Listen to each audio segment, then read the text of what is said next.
Bismillahirrahmanirrahim. Assalamualaikum warahmatullahi wabarakatuh. Saya Eva Eripa MPD, pengawas SD Kecamatan Beji, akan berbagi praktik baik yang sudah saya lakukan, yaitu tentang strategi pendampingan beras bulan, meningkatkan kemampuan kepala sekolah dalam melakukan bimbingan penilaian sumatif non-tes kepada guru kelas 1 di Gugus 3, Kecamatan Beji, Kota Depok. Situasi yang saya temukan sebelum melakukan strategi pendampingan beras bulan kepada kepala sekolah di Gugus 3 diantaranya: 1. Sekolah binaan masih terbiasa menggunakan penilaian sumatif tes tertulis di kelas 1. Yang kedua, keterbatasan waktu para kepala sekolah dalam melakukan bimbingan. Kemudian situasi yang ketiga adalah keterbatasan sumber daya. Yang keempat, pemberdayaan KKG belum optimal.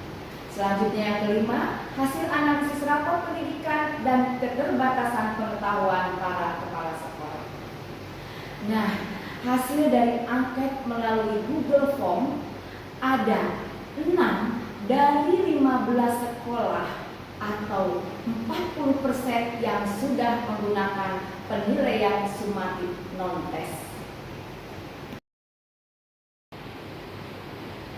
Yang menjadi tantangan dalam strategi pendampingan beras bulan yaitu: 1. Peran pengawas sekolah dalam implementasi kebijakan Merdeka Belajar. Yang kedua, implementasi dari kebijakan Kemendikbudristek dalam Merdeka Belajar.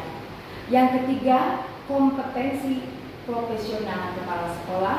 Lalu yang keempat adalah penguatan transisi PAUD ke SD di kelas awal. Yang kelima adalah masih ada peserta didik yang merasa tertekan dan terbebani dengan adanya tes tertulis. Dan yang keenam, keragaman dan karakteristik peserta didik. Adapun aksi yang saya lakukan adalah beras bulan. Bernya berkolaborasi, asnya asik, bulnya peduli, N-nya energi. Jadi, strategi pendampingan beras bulan adalah suatu strategi yang dilakukan oleh pengawas sekolah kepada kepala sekolah dengan cara berkolaborasi yang asyik, menyenangkan, penuh kepedulian, dan penuh energi. Strategi pendampingan beras bulan ini dilaksanakan dalam 3 tahap. Yang pertama, tahap perencanaan. Yang kedua, tahap pelaksanaan. Dan yang ketiga adalah evaluasi. Di dalam tahap perencanaan, berkolaborasi asik dengan pengawas, K3S, kepala sekolah, guru, dan orang tua murid. Dilaksanakan bisa saling komunikasi dan melakukan rapat. Selanjutnya tahap kedua adalah tahap pelaksanaan, yaitu melaksanakan rakor kepala sekolah se-Kecamatan Beji, lalu berdiskusi saling sharing, membersamai kepala sekolah, kemudian melaksanakan model fasilitatif, lalu komunikasi hasil workshop yang dilaksanakan di Cakrabuana. Tahap ketiga adalah evaluasi. Dalam tahap ini menghasilkan yang pertama, pelaksanaan pendampingan dan pembimbingan harus kontinu. Yang kedua, memaksimalkan kegiatan komunitas belajar, dan terakhir harus adanya penguatan dari berbagai pihak terkait. Selanjutnya adalah refleksi. Setelah melaksanakan pendampingan dengan strategi beras bulan, dapat diperoleh hasil sebagai berikut.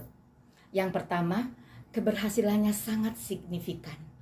Terdapat peningkatan sebanyak 47% sekolah yang sudah melaksanakan penilaian sumatif non-tes di kelas 1.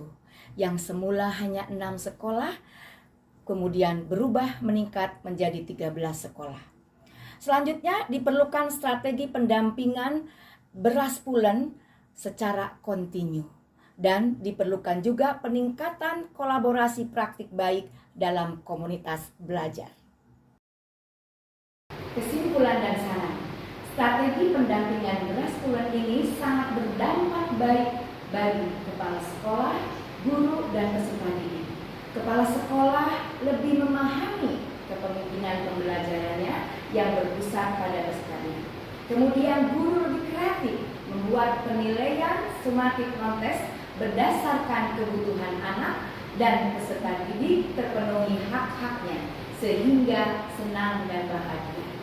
Jadi, pendampingan beras bulan ini menjadi solusi dalam peningkatan kemampuan kepala sekolah untuk membimbing guru kelas 1 dalam membuat penilaian sumatif non-tes.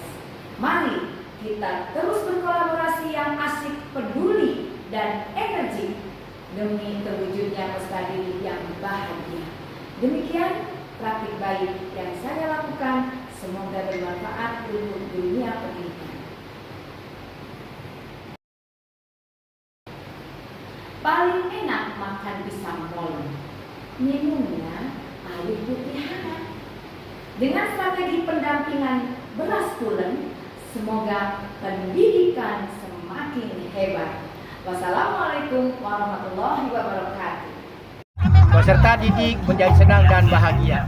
Alhamdulillah, gurunya kreatif dan murid juga ikut menjadi kreatif. Terima kasih Bunda atas arahan.